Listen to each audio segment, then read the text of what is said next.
की हिंदी पाठ माला कक्षा 4 की बुक। आज हम बुक रीडिंग करेंगे पाठ 7 परीक्षा। प्राचीन काल में हस्तिनापुर नाम का एक राज्य था।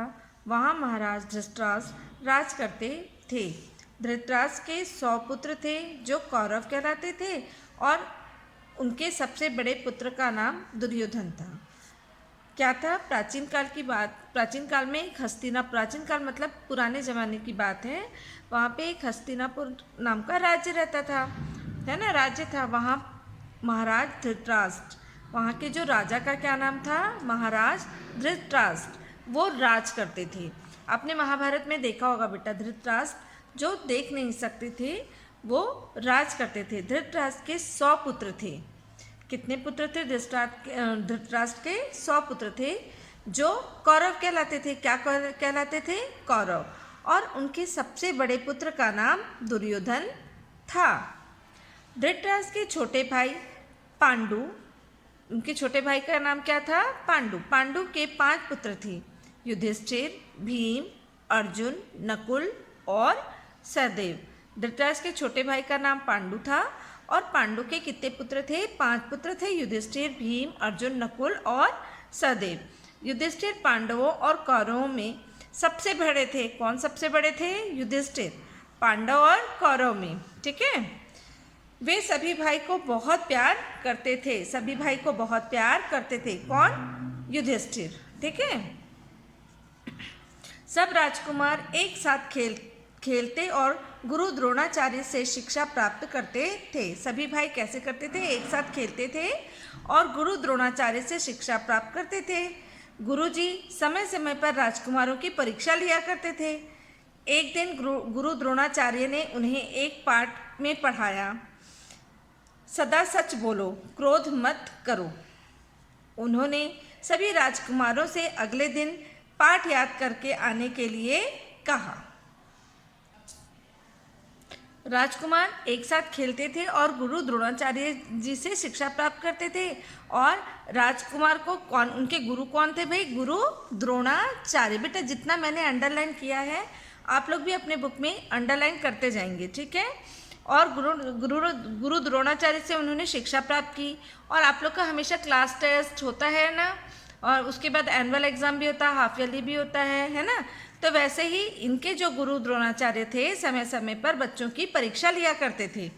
एक दिन गुरु द्रोणाचार्य जी ने एक पाठ पढ़ाया, एक लेसन पढ़ाया, सदा सच बोलो, क्रोध मत करो। सदा हमेशा सच बोलना चाहिए और क्रोध मतलब गुस्सा नहीं करना चाहिए। और उन्होंने सभी राजकुमारों को अगले दिन यह पाठ याद करके आने के लिए कहा।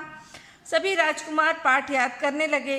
उन्होंने पाठ का एक एक शब्द याद कर लिया। पूरे कौरव पांडव ने पाठ को अच्छे से याद किया और एक एक शब्द उन्होंने याद किया।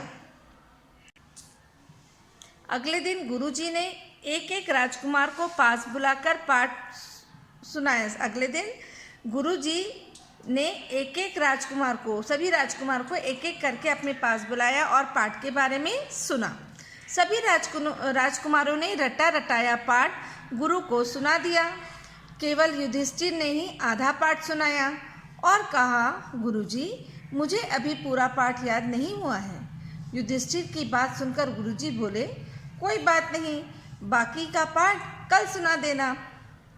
जब आपको कोई लेसन याद नहीं होता है या आपको क्वेश्चन आंसर याद नहीं होता तो आप भी बोलते हैं ना अपने टीचर्स को, आज मैंने याद नहीं किया, सॉरी मैम, मैं कल घूमने चले गई थी या मैंने ये वर्क नहीं किया। वैसे ही युधिष्ठिर ने अपने गुरुजी को बोला कि मुझे आधा पाठ तो सुना दिया हूँ लेकिन मुझे पूरा पाठ याद नहीं है, तो मैं अभी नहीं याद नहीं कर पाया हूँ। तो गुरुजी उसको क्या बोलते हैं, ठीक है कोई बात नहीं, आप मुझे कल सुना देना। ठीक है। दूसरे दिन गुरुजी ने फिर युधिष्ठिर को बुलाया और पाठ सुनाने के लिए कहा। युधिष्ठिर पाठ न सुना सके। गुरुजी बोले, देखो बाकी का पाठ कल अवश्य सुना देना। दूसरे दिन नेक्स्ट डे गुरुजी ने उनको चांस दिया कि आप फिर से पाठ सुनाओ, लेकिन युधिष्ठिर उस पाठ को नहीं सुना पाए। और गुरुजी ने उनसे कहा कि आप ये पाठ को कल याद करके मुझे अवश्य सुना देना। ठीक है। तीसरा दिन आया, युधिष्ठिर फिर पाठ नहीं सुना पाए। गुरुजी क्रोधित होकर बोले, क्या बात है, तुम्हें बड़े होकर राजा बनना है और तुमसे छोटा सा पाठ भी याद नहीं हो रहा है। तीसरा दिन भी युधिष्ठिर उस पाठ को गुरुजी को नहीं सुना पाए, तो गुरुजी ने उन्हें गुस्से से कहा, तुम क्या एक छोटा सा पाठ याद नहीं कर पा रहे हो? तुमको तो राजा बनना है भाई, तुम ऐसा क्यों कर रहे हो, है ना। युधिष्ठिर ने उत्तर दिया, गुरुजी आपने ही तो पाठ पढ़ाया था कि क्रोध मत करो। आपने ही तो यही पाठ पढ़ाया है कि क्रोध नहीं करना है। मैंने बहुत प्रयत्न किया किंतु अब भी मुझे क्रोध ही आ जाता है। आपने बोला था कि क्रोध नहीं करना है और मैं बहुत कोशिश कर रहा हूँ कि मुझे गुस्सा ना आए, क्रोध ना आए, लेकिन मुझे क्रोध आ ही जाता है। इसीलिए मैं यह कैसे कह सकता हूँ कि मुझे पाठ याद हो गया? मैं कैसे आपको बोलूँ कि मुझे यह लेसन या पाठ याद हो गया, क्योंकि मैं तो गुस्सा कर रहा हूँ। यह सुनते ही गुरुजी ने युधिष्ठिर को हृदय से लगा लिया। वे युधिष्ठिर के सिर पर हाथ रखते हुए बोले, पुत्र तुम परीक्षा में सफल हुए। केवल तुम्ही ने ही पाठ अच्छी तरह से समझा और पाठ याद करने का असली अर्थ है पाठ को समझना और उसे जीवन में उतारना।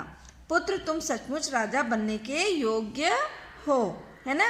क्या हुआ जब वो बोलता है कि सर मैं आपको मतलब कैसे सुनाऊं, आप तो बोले क्रोध मत करो, लेकिन मुझसे बार बार मैं क्रोध कर रहा हूँ, तो मैं आपको कैसे बोलूँ कि मुझे पाठ याद है? मुझे तो पाठ याद ही नहीं हो रहा है। तो इतना सुने और गुरुजी एकदम खुश हो गए और उन्होंने युधिष्ठिर को अपने हृदय से मतलब अपने पास में छाती से लगा लिया और वे युधिष्ठिर पे सिर पर हाथ रखते हुए क्या कहते हैं कि तुम परीक्षा में सफल हुए, मतलब तुम उत्तीर्ण हुए, तुम कामयाब हो गए। इस परीक्षा जो मैंने टेस्ट लिया था उसमें तुम सफल हो गए और केवल तुम ही ने पाठ अच्छी तरह से समझा और याद किया और बाकी लोग ने पाठ को अच्छी तरह से नहीं समझा और नहीं याद किया, लेकिन तुम ही राजा बनने के योग्य हो। पाठ को याद करने का असली अर्थ होता है कि पाठ को समझना, पाठ जो लेसन हम पढ़ा रहे हैं उसको समझना और अपने जीवन में उतारना। और पुत्र तुम ही राजा बनने के योग्य हो, किसने कहा? उनके गुरुजी ने। आगे चलकर युवा युधिष्ठिर हस्तिनापुर के राजा बने। जो बच्चा युधिष्ठिर था वो आगे चलकर हस्तिनापुर के राजा बने। वे किसी प्रकार का क्रोध नहीं करते थे, गुस्सा नहीं करते थे और सदा सच बोलते थे। सभी उनका आदर करते थे, है ना। युधिष्ठिर क्या थे? आगे चल के राजा बने और उन्होंने कभी गुस्सा नहीं किया और सदा वो सच बोलते थे और सभी उनका आदर करते थे। बेटा हम भी कोई कुछ गलती कभी हमको हो जाती है, जैसे मुझसे कांच का गिलास टूट जाता है या कप टूट जाता है, तो हमको सच बोलना चाहिए कि मम्मा मेरे से गिर गया। और मम्मी कभी बोल रही है पढ़ाई करो, टीवी मत देखो, तो आप लोग जो गुस्सा करते हो वो नहीं करना चाहिए आप लोग को। ओके मम्मा अभी मेरे पढ़ने का टाइम हो गया, मुझे पढ़ना चाहिए, ऐसे करके आप लोग को पढ़ाई करना चाहिए। तो इस कहानी से हमें क्या संदेश मिलती है? प्राप्त ज्ञान को व्यवहार में लाने पर ही शिक्षा पूरी होती है। जो ज्ञान हमको मिल रहा है उसको अपने जीवन में उतार लेना चाहिए, व्यवहार में लाना चाहिए, तभी हम परीक्षा पूरी, हमारी जो शिक्षा होती है वो पूरी होती है। जो लेसन को आप जो पढ़ रहे हो उसको समझो और अपने जीवन में उतारो, यही इस पाठ का मेन उद्देश्य है। और हमको ऐसा ही करने से हमको ये समझ में आ जाएगा, जैसे हम पेड़ लगाने बोलते हैं आपको, तो आप लोग को पेड़ लगाना चाहिए, ठीक है। और आप लोग सभी जानते हैं कि पर्यावरण को शुद्ध रखने के लिए हमको पेड़ लगाना आवश्यक है, ठीक है। तो आप हमेशा सच बोलना, गुस्सा नहीं करना। आज से ये प्रण कर लो कि मैं हमेशा सच बोलूँगा। अगर मेरा वर्क नहीं हुआ तो मम्मी पापा टीचर्स को बोल दीजिए, मैम सॉरी मैम आज मैं वर्क नहीं कर पाया हूँ, मैं कल करके दिखा दूँगा। मम्मी पापा बोलते हैं टीवी नहीं देखना है तो ओके पापा, ओके मम्मा, ठीक है। तो आपको ये पाठ समझ में आ गया। अब आज से आप लोग मुझसे प्रॉमिस करेंगे कि कोई बच्चा गुस्सा नहीं करेगा और हमेशा सच बोलेगा।